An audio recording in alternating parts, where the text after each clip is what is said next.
Good evening. You're tuning into AWANI Tonight with me, Farhana Sheikh.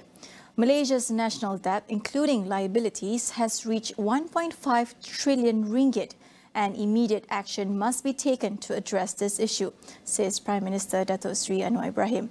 He also called on civil servants to do away with a culture of contentment and accept the fact that things can no longer be business as usual. Speaking at the Budget 2023 dialogue at the Finance Ministry, Anwar warned that Malaysia's debt has already exceeded 80% of GDP and that this has a direct impact on the economy. The government, he added, could have saved billions if it were more careful with previous procurements and if corruption was eradicated at all levels. He noted that within 2 months at the Finance Ministry, he had identified 3 billion ringgit to 4 billion ringgit that can be saved. Anwar, who doubles as Finance Minister, is set to table the revised 2023 budget to Parliament on February 24th. He hinted that the budget will prioritise plugging leakages and ramping up the country's participation in technology and green economy, as well as boosting SMEs even as it maintains fiscal discipline. Prime Minister Datuk Seri Anwar Ibrahim said he is not interested in building any new landmark in Malaysia as a legacy.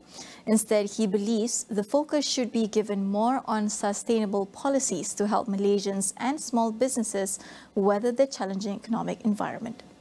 Menjaga Kuala Lumpur, saya kata cukup masjid dan Twin Tower, TRX, dari Menara, okey.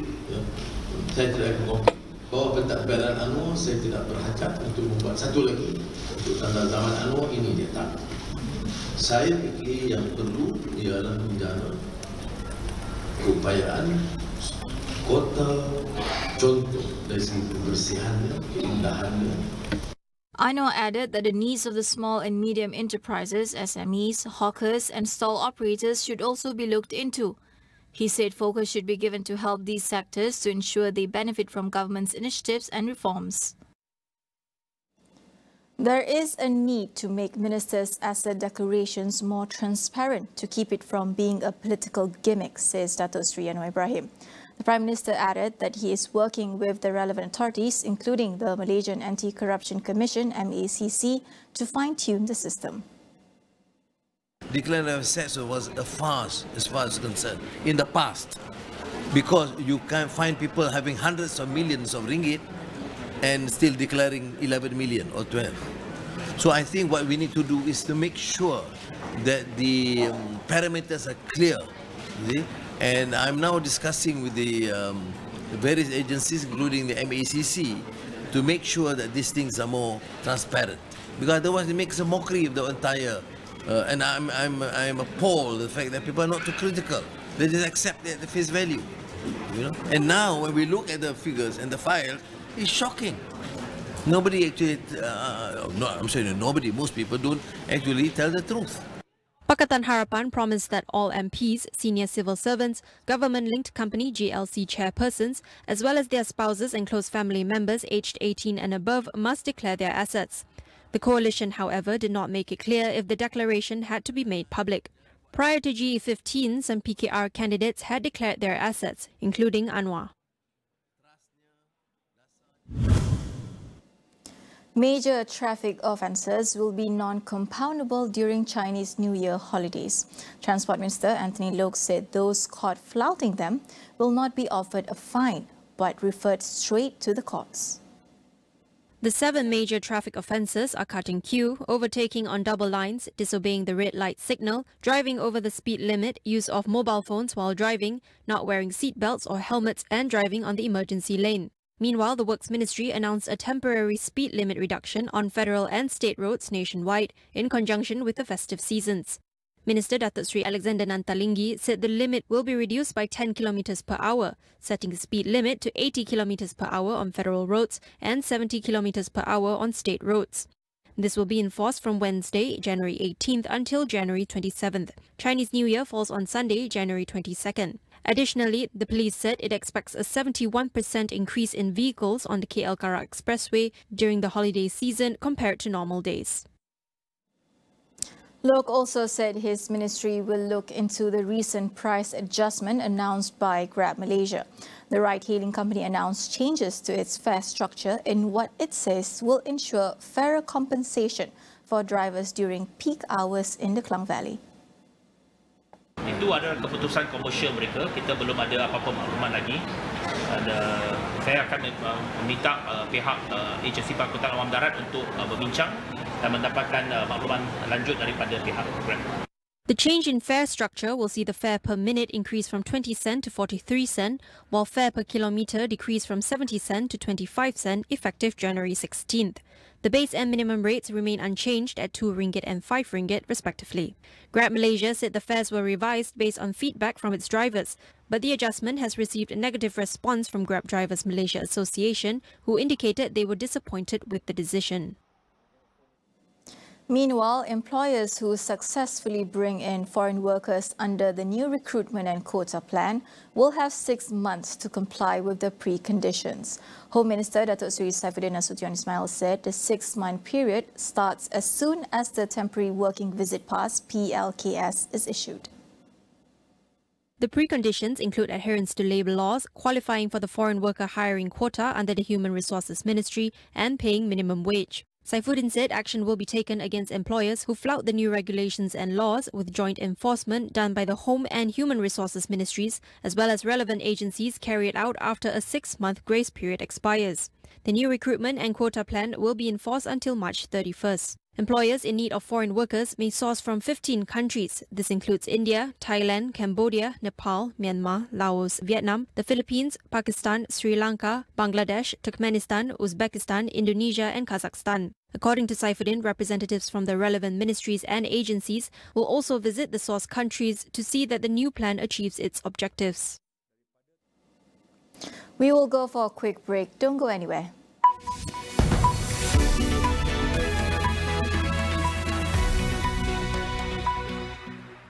Anda perlukan pelindungan untuk menghadapi cabaran yang datang tanpa kelumomo, minyak dan kegatalan. Clear Man Baharu, 3 kali kuasa anti kelumomo dengan mentol dingin untuk kesegaran selama 24 jam untuk kuasa maskulin sebenar. Clear Man. Kita kembali lagi dalam Yang Mana Satu Idaman You. Okey, kali ini you dah tak payah pilih dah. Nak internet pantas, wifi kencang dan berjimat untuk hiburan? Hanya RM164.99 sebulan. Anda dapat 5 dalam 1. Internet laju, 100 saluran Astro, aplikasi Astro Go, Disney Plus Hotstar dan HBO Go. Psst, harga asal RM184.99 tau. Tukarlah pack sekarang.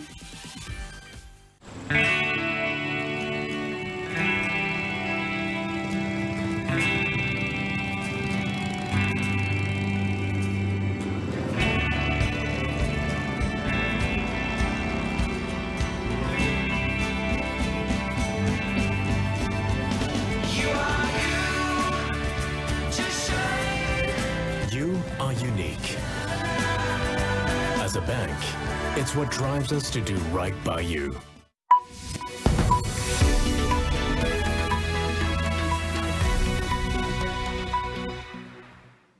Welcome back.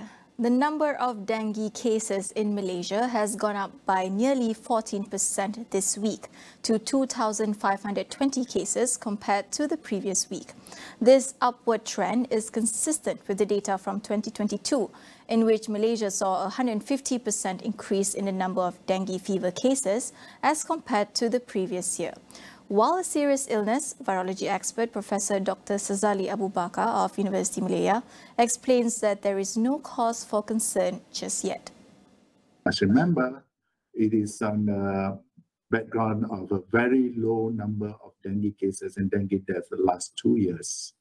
So when you have a low baseline to start with, of course, naturally it looks, alarming. But if you ask me, no, I'm not terribly alarmed at this point, because the number of dengue cases have not reached the number that we expect it to reach in a normal endemic dengue setting like what we are having now with dengue in Malaysia. The increase in number of dengue cases, perhaps because now we are more aware of COVID-19 infections. So if it is not COVID-19 positive, if someone is having fever, they may be asking themselves, what else could I be having? So that's when they drive them to the hospitals or clinics to have to get themselves checked. And that's when we're picking up more dengue cases, perhaps, number one. Number two, the accessibility towards testing. I mean, now, testing is a lot easier.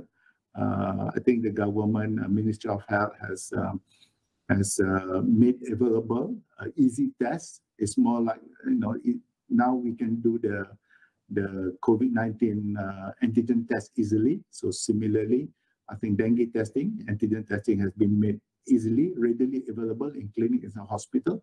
And because of that also, that's, I think, one of the reasons also we are now seeing an increase in the number of dengue cases. Despite this, Sazali says Malaysia should remain vigilant for a possible surge of dengue cases in the future. I think post-COVID pandemic era, I think we should look at dengue as another of those infectious diseases that we can tackle more effectively. Yeah? I think for the last many decades, we have been focusing on eradicating mosquitoes, in which that it's almost impossible to eradicate mosquitoes. We probably have to look into another avenue on how to contain dengue itself, because dengue disease requires three elements. It requires the virus, it requires the host, and it requires the vector. So we have been focusing too much on the vector, I think. Yeah? It's about time we look at how we can work through the host, maybe reducing the host ability to transmit dengue viruses to the mosquitoes. So it's the other way around of thinking, yeah, Faye? So not actually focusing on mosquitoes delivering the virus to human, but focusing on human actually delivering the virus to mosquitoes, in which the mosquitoes then spread it further. So I think we need a paradigm shift on how we approach dengue post-COVID-19 pandemic. On to the international front, Vietnam's President Nguyen Xuan Phuc has resigned for allegedly being responsible for violations and wrongdoings by officials under his purview when he was Prime Minister. He has held the position for less than 2 years and is the highest-ranking official targeted by the ruling Communist Party's anti-corruption crackdown. It is not immediately clear if a candidate has been identified to replace him. Vietnam is officially led by 4 pillars: the ruling party's General Secretary, President, Prime Minister and the Chair of the Legislature. Phuc previously held the Prime Minister post from 2016 to 2021. Earlier this month, 2 deputy prime ministers who had served him were dismissed as part of the party's anti-graft drive. In 2022, it was reported that 539 party members were prosecuted for corruption and wrongdoings, including ministers, top officials and diplomats, while police investigated 453 corruption cases, a 50% increase from 2021. China's population shrank in 2022 for the first time in more than 60 years, a new milestone in the country's deepening demographic crisis. The national birth rate also fell to a record low of 6.77 births per 1,000 women. According to government data, China's population declined in 2022 to 1.411 billion, down some 850,000 people from the previous year. The decline was the first since 1961 during the Great Famine. China's birth rate has been declining for years, prompting a slew of policies to slow the trend. Beijing scrapped its decades-long controversial one-child policy in 2015 after realizing the restrictive policy had contributed to a rapidly aging population and shrinking workforce that could severely distress the country's economic and social stability. China has since allowed couples to have up to 3 children, but that has failed to lead to a sustained upsurge in births. The cost of raising children in cities has deterred many Chinese couples, even with social and economic support measures introduced by the government. The new data came alongside the announcement of one of China's worst annual economic performances in nearly half a century. China's economy expanded by just 3% for the year, far below than Beijing's official growth target, which was at 5.5%. Although China's economy is expected to recover this year as it reopens to the world, the data highlighted the scale of the challenge that President Xi Jinping faces after growth was severely impacted by the government's long-standing zero-COVID strategy before it was abruptly abandoned last month. The remains of 70 victims of a plane crash in Nepal have been recovered, with 2 others still missing. Authorities have released the names and nationalities of the passengers of the crash as they return the bodies of victims to grieving families. The Yeti Airlines flight was carrying 72 people, 4 crew members and 68 passengers when it crashed near the Pokora International Airport on Sunday. Searchers used drones and rappelled down a 200 meters deep gorge in final efforts to find the last 2 victims of the crash. The final moments of the flight were purportedly captured. In a video circulating online, a passenger had broadcast a live video of the situation in the cabin before the plane went down. It is still not clear what caused the crash. The plane's black box and cockpit voice recorder have been found. Nepalese authorities said they were sending them to France for analysis as they try to determine what caused the country's deadliest plane crash in 30 years. Repairing aged roads, monitoring high-risk slopes, dealing with RFID issues and implementing a multi-lane fast-flow toll system. The new Works Minister has a lot on his to-do list. Tonight on Consider This, we speak to Datuk Sri Alexander Nantalinggi about Malaysia's public infrastructure. That is all we have for you on Awani tonight. I'm Fana Shea. Thank you for watching.